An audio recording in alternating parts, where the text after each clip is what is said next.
Consequências totalmente inesperadas da guerra dos Estados Unidos contra o Irã. Os Emirados Árabes Unidos anunciaram a intenção de sair da OPEP e da OPEP+, que são grupos de países exportadores de petróleo. Esse passo é um golpe duríssimo para as organizações e seu líder de fato, a Arábia Saudita, justamente quando a guerra no Irã abalou a economia mundial. É evidente que essa saída muda completamente as relações no Oriente Médio, colocando os Emirados em confronto com a Arábia Saudita. Mas para o resto do mundo isso é, por mais estranho que pareça, uma boa notícia. Eu vou explicar por quê. Ao mesmo tempo, aqui também se percebe um certo acordo de Dubai com Washington. E agora, Donald Trump declara que as autoridades do Irã informaram aos Estados Unidos sobre o início do colapso do Estado. Por isso, Teherã supostamente pede a Washington desbloquear o Estreito de Hormuz, por onde o regime iraniano exporta a maior parte de seus derivados de petróleo, recebendo assim a principal parte de sua receita em moeda estrangeira. E essas duas notícias estão interligadas. Agora vamos analisar tudo isso juntos. Meu nome é Alexei Petty, vamos discutir isso juntos. Mas antes de começarmos, peço que você se inscreva neste canal, deixe um like neste vídeo e escreva qualquer comentário aqui embaixo. Além disso, siga meu canal no Telegram, Petty News. O link está na descrição do vídeo. Então, os Emirados Árabes Unidos, um dos maiores países produtores de petróleo do mundo, estão saindo da Organização dos Países Exportadores de Petróleo, ou seja, a OPEP, e do amplo cartel OPEP+, que conta com mais de 20 países membros. A decisão inesperada de deixar a OPEP, da qual os Emirados faziam parte há mais de 60 anos, foi anunciada pelo ministro da Energia, Suhail Al-Mazroui. A seguir, uma citação dele. Os Emirados Árabes Unidos consideraram que agora é o momento apropriado para analisar essa decisão política. Os Emirados Árabes Unidos estão tomando essa medida no momento certo, sem causar um impacto significativo no mercado devido às restrições no estreito. Os Emirados não consultaram nem a Arábia Saudita, líder da OPEP, nem outros membros do cartel. Os Emirados estão há muito tempo insatisfeitos porque a OPEP e a OPEP+ os obrigam a limitar a produção de petróleo. Os planos de produção, anunciados ainda no final dos anos 2010, incluíam o aumento da capacidade para 5 milhões de barris por dia, mas no início deste ano, os Emirados estavam extraindo apenas 3,5 milhões de barris por dia, e em 2024 tiveram até que reduzir a produção para 2,9 milhões, seguindo as cotas obrigatórias para a OPEP e OPEP+. Ou seja, os cartéis só atrasam o desenvolvimento deles. A saída dos Emirados Árabes Unidos vai enfraquecer, claro, tanto a OPEP quanto a OPEP+, e a força desses cartéis sempre dependeu apenas da disposição dos países membros em limitar a produção, e os Emirados eram um desses países. A perda de um membro com capacidade de produção de quase 5 milhões de barris por dia e o desejo de aumentar a produção tira desse grupo um instrumento real de controle sobre a produção. E nessa notícia há dois pontos principais, um geopolítico e outro econômico. E do ponto de vista dos preços do petróleo a longo prazo, por mais estranho que pareça, isso é uma boa notícia.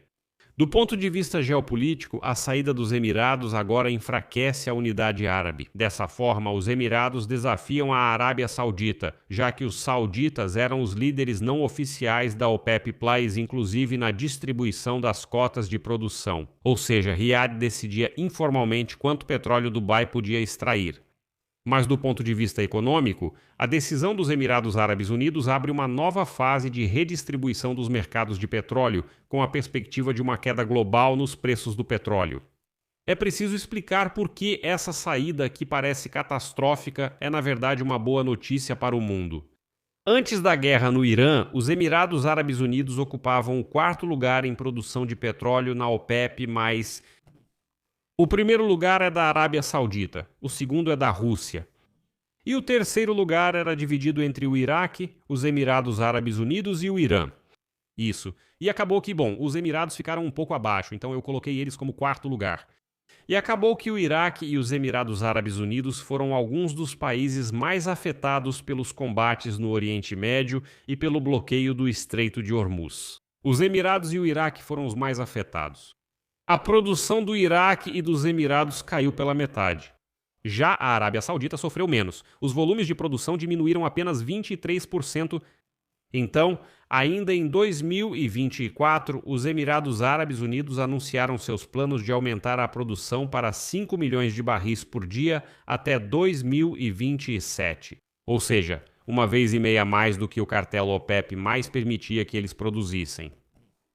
E pelo que entendi, os Emirados decidiram aproveitar a guerra e também acordos anteriores com os Estados Unidos para se livrar das cotas restritivas da OPEP+, e no futuro alcançar um novo patamar de produção, ocupando uma fatia significativamente maior do mercado. Eles sabem que podem ficar em terceiro, não só em quarto. Considerando que os russos também reduzem a produção devido às sanções, talvez possam disputar o segundo lugar. É óbvio que, a curto prazo, isso não vai afetar de forma alguma os preços do petróleo. Ou seja, não vale a pena esperar que essa decisão, depois do 1º de maio, vá fazer os preços caírem de repente. Não. Primeiro, é preciso pelo menos restaurar os volumes de produção de antes da guerra nos Emirados e no Iraque. Mas a longo prazo, todos devem se beneficiar disso. Bem, todos, exceto a Arábia Saudita e a Rússia. Ou seja, os principais concorrentes dos Emirados Árabes Unidos dentro do cartel. E não se esqueça que não faz muito tempo, os funcionários dos Emirados Árabes estavam negociando com os americanos sobre a abertura do acesso ao dólar para aumentar o volume de comércio. Bem, parece que eles realmente chegaram a algum acordo. Os Estados Unidos estão atualmente limitando ao máximo o potencial petrolífero do Irã com seu bloqueio. É óbvio que essa situação dá aos Emirados a chance de entrar no mercado com nova força e novos volumes. Aliás, Donald Trump declarou hoje que as autoridades do Irã informaram aos Estados Unidos sobre o início do colapso do Estado. Por isso, Teherã pede a Washington que desbloqueie o Estreito de Hormuz, por onde o regime iraniano exporta a maior parte de seus derivados de petróleo, recebendo assim a maior parte de sua receita em moeda estrangeira. E hoje, Trump declarou, cito, "O Irã acabou de nos informar que está em estado de colapso. Eles querem que abramos o Estreito de Hormuz o mais rápido possível, enquanto tentam resolver a situação com a liderança, e eu acredito que eles vão conseguir."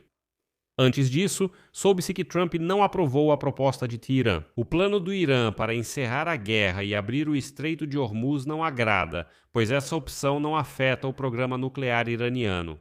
A retomada da navegação pela rota marítima estratégica sem resolver a questão do enriquecimento de urânio pelo Irã pode tirar dos Estados Unidos uma alavanca-chave de pressão nas negociações.